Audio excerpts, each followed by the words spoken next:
On to another WHAS 11 Focus investigation with a brand new development. A family is suing the Louisville jail, saying the jail administration and 3 officers didn't do enough to save their son's life in 2024 when he was in jail. This is a story we first told you about in a lengthy investigation just last month. In that report, our Travis Breeze uncovered that Richard Graham died while in custody on May 19th of 2024. Within hours of being booked and processed in the Louisville jail, Graham died of a drug overdose. According to the Metro Corrections reports, a pat-down and body scan were performed, but nothing reported as unusual. But when Travis took a closer look at that scan, he noticed something on the x-ray that was odd and stood out. He's joining me now in our studio with the claims in this new lawsuit. Travis? Doug, this lawsuit, which was filed yesterday, says that a foreign object can clearly be seen in the body scan, although the lawsuit doesn't list any other evidence other than the expert that I interviewed in my story back in June.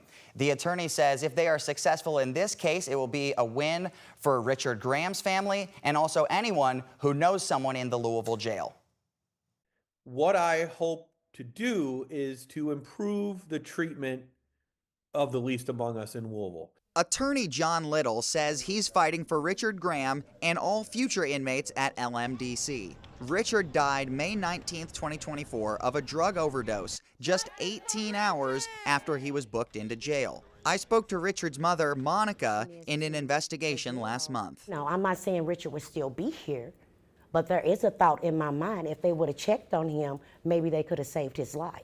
The jail's internal investigation says officers missed 2 opportunities to save Richard's life. The report says in the hours leading up to his drug overdose, 2 officers did improper cell checks that weren't thorough enough, and if they had, it is possible that inmate Graham would have been found to be in distress hours before the time the other inmates finally activated the Narcan alarm. They have these specific body checks for a reason. Why was he missed twice? My investigation in June also questioned Richard's body scan included in the report. There is an unusual object in his stomach right here that a jail expert said should have raised a red flag. But I can say that definitively it looks like contraband. The officer who did this body scan was never interviewed, and the body scan wasn't discussed in the report.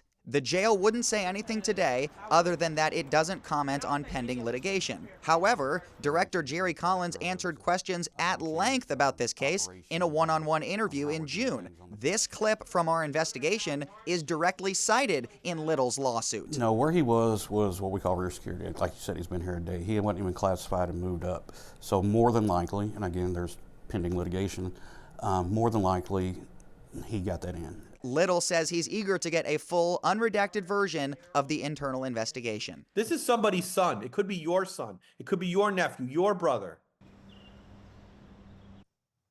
I would like to point out that Louisville Metro Corrections has seen a decrease in in-custody deaths since Director Jerry Collins took over in March 2022. There were 9 deaths in 2022, and there have been 3 deaths each of the last 3 years.